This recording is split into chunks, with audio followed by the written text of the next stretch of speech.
Niistä yleisimmistä virheistä, mitä aloittavat yritykset tekee, yrittäjät tekee, kun lähtee hankkimaan kotisivuja tai päivittämään kotisivujaan.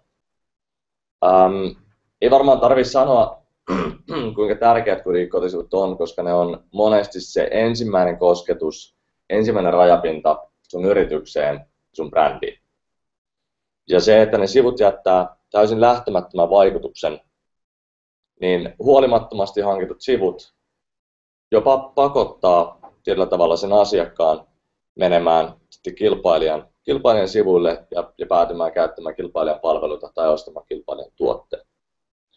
Ja jotta se asiakas löytäisi ne sun sivut, jotta se asiakas oikeasti jäisi sinne sun sivuille, vakuuttuisi siitä sun yrityksestä, niin käydään nyt lyhyesti läpi nämä tärkeimmät asiat, mitä kannattaa katsoa, ja ne sudenkuopat, mitä kannattaa välttää, kun on hankkimassa niitä kotisivuja. Ja kannattaa ottaa huomioon, että totta kai kun on vartiesitys, niin nämä asiat ovat aika korkealla tasolla, mutta kysymyksissä voidaan mennä sitten vähän syvemmälle tiettyihin aiheisiin, mitkä kiinnostaa enemmän, tai mistä haluatte kuulla enemmän. Eli syy numero 1. Ei tiedetä, miksi kotisivut hankitaan. Se, että tänä päivänä kaikilla on kotisivut, ei riitä siihen syyksi, että meilläkin pitäisi olla kotisivut. Vaan jokaisen yrityksen pitäisi omalla kohdallaan miettiä se, että minkä takia meidän yrityksen pitää näkyä netissä. Ja vasta sitten, kun se syy on selvillä, niin vasta sen jälkeen kannattaa lähteä hankkimaan niitä omia kotisivuja. Tästä päästään yleensä seuraavaan vaiheeseen sitä, että kun niitä sivuja lähdetään tekemään, niin ne sivulle ei ole selkeää käyttötarkoitusta. Jotta ne sivut vois toimia, jotta ne vois tuottaa tulosta, niin niillä on pakko olla jonkinnäköinen käyttötarkoitus, joka on ihan selkeästi määritelty, kun sivuja lähdetään tekemään. Riippuen yrityksestä, niin se käyttötarkoitus voi olla, että ne sivut tuottaa yhteydenottoja, tai ne tuottaa lisää myyntiä, tai ne antaa ihmisille tietoa sun yrityksen aukioloajoista, lounastistasta, tai riippuen yrityksestä, niin mitä vaan. Ja vasta sen jälkeen, kun se käyttötarkoitus on selvillä näille sivuille, niin voidaan ne sivut rakentaa ja oikeasti mitata ja seurata sitä, että kuinka ne sivut toimii ja niin kuin täyttää sen käyttötarkoituksensa. Ja oikeastaan tilanteissa, joissa nämä ensimmäinen ja toinen kohta menee pieleen, niin monesti siitä sivujen hankkimisesta tulee semmoinen pakollinen paha. Ja silloin päädytään ehkä siihen halvimpaan ratkaisuun, koska tietyllä tavalla halutaan vaan mahdollisimman nopeasti, että okei, hankitaan ne sivut, makso ihan sama mitä ne maksaa, että hankitaan ne halvimmat sivut, vaan kunhan ne saadaan nettiin, niin päästään tekemään muita asioita.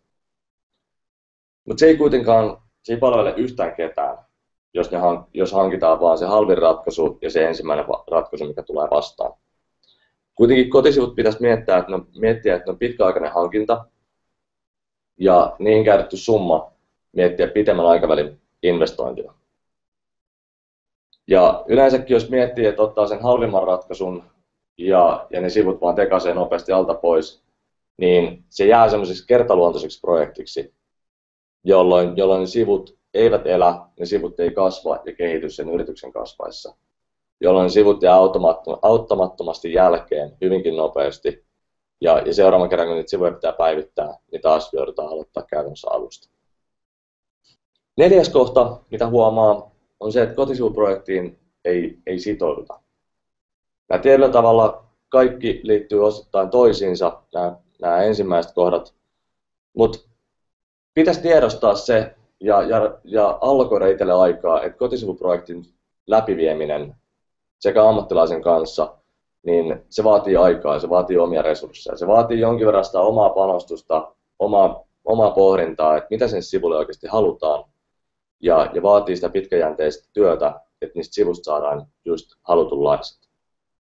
Jokainen voi miettiä omalla kohdallaan, että tuleeko niistä sivuista hyvät, että jos vaan sä otat jonkun tekijän, heität sille materiaalit, että teet tuosta meille sivut, ja sitten maksat sille lasku ja homma on sillä selvä. Niin tuskin niistä sivuista tulee sen yrityksen näköiset, sen yrittäjän näköiset.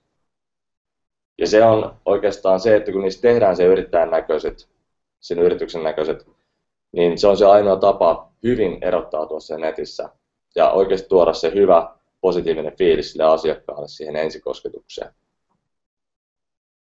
5. Tätä ei voi koskaan toivottaa liikaa. 5. virhe on se, että sisältöä ei päivitetä.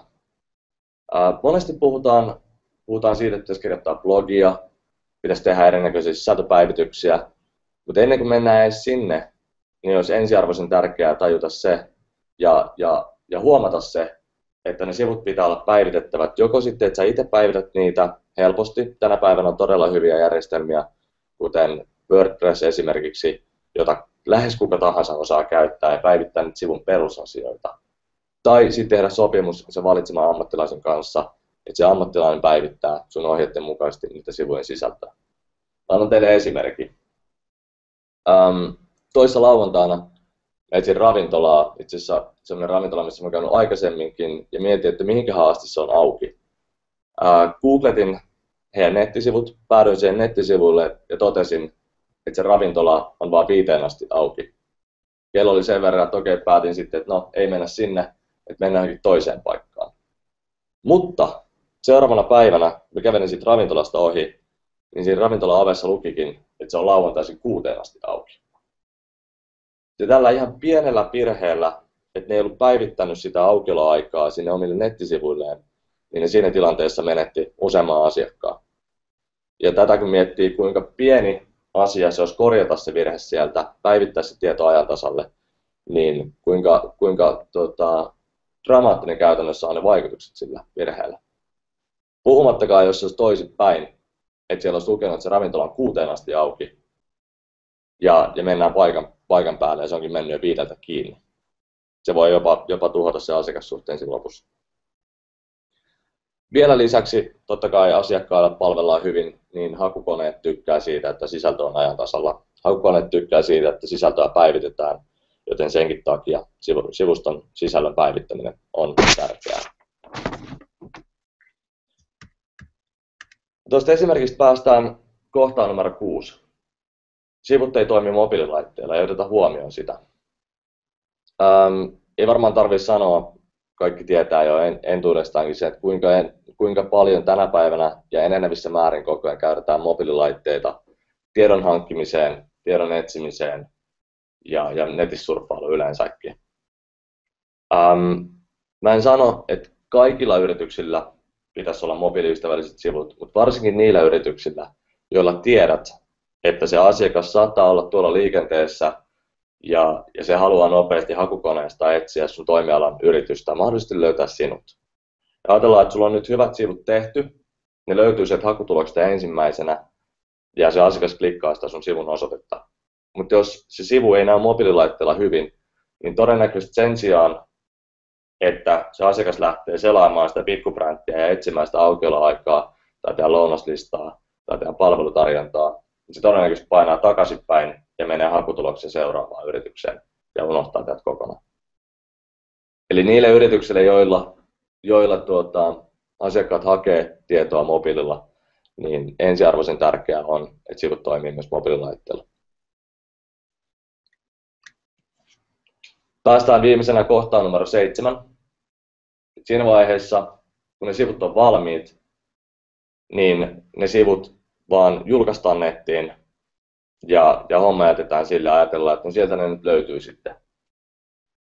Kotisivuja ei markkinoida on 7. virhe. Ja kun sanon, että markkinoida, niin se ei tarkoita sitä, että automaattisesti pitäisi kaataa hirveän sankollinen rahaa Google AdWordsiin tai Facebook-mainontaan, vaan niitä voi alkaa tekemään hyvinkin pienellä budjetilla. Jopa eurolla päivässä voi lähteä tekemään Facebook-mainontaa, Google AdWordsia ja alkaa testaamaan ja saamaan tuloksia sitä kautta. Ja niin kuin tässä on aikaisemmassa puheenvuorossa ja seuraavassa puheenvuorossa tulee olemaan, niin myös markkinointi ei välttämättä tarkoita sitä, että niitä kotisivuja markkinoidaan maksullista kanavaa käyttäen, vaan myös on mahdollisuuksia tehdä sitä omaa sisältöä ja markkinoida sitä kautta niitä sivuja. Mutta kunhan sitä sivustoa aktiivisesti markkinoidaan sen julkaisun jälkeen. No nyt kun ollaan käyty nämä 7 kohtaa läpi, niin saattaa tulla sellainen fiilis, että no tässä on näitä sudenkuoppia vaikka kuinka paljon ja hirveän näköinen muistilista, että pitää käydä joku pikakurssi ennen kuin osaa ja uskaltaa ostaa edes kotisivut tai hankkia joltakin niitä. Mutta onneksi itse asiassa sun ei itse tarvitse olla se asiantuntija niiden kotisivujen hankkimisessa ja niiden tekemisessä, vaan ainoa mikä tarvii oikeastaan olla on se tietämys, että näitä asioita pitäisi vaatia siltä tekijältä, jonka päätät hankkia, jonka päätät ottaa tekemään niitä sun kotisivuja. Eli kun oot etsimässä sitä kotisivujen toteuttajaa, niin kysy häneltä näitä asioita, että miten näitä asioita ajattelit tehdä, tai mielellään siinä keskustelussa yrität tuoda esille niitä ja selvittää näiden kohtien kautta, että kuinka ammattitaitoinen se tekijä oikeasti on ja kuinka tuloksellinen siitä projektista oikeasti voi tulla. Ja viimeisenä päästään sitten luonnollisesti siihen, että mistä näitä asiantuntijoita sitten löytää. Ja oikeastaan se on se kulma, mistä mä puhunkin tänään teille. Eli mä olen Nerot.fi verkkopalvelussa yrittäjänä yksi 4-henkisen tiimin jäsenistä. Ja me ollaan rakennettu tämmöinen Nerot.fi tarjouspyyntöpalvelu, jossa meillä on tänä päivänä yli 1000 suomalaista freelanceria ja mainostoimistoa, jotka tekevät kotisivu, verkkokauppaa, logonsuunnitteluprojekteja. Jos siitä haluat kotisivut yrityksellesi tai haluat päivittää nykyiset olemassa olevat kotisivusit tai haluat verkkokauppasovelluksen, niin riittää se, että menet nerot.fi ja jätät sinne yhteydenottopyynnön tai jätät suoraan tarjouspyynnön meidän ammattilaisille.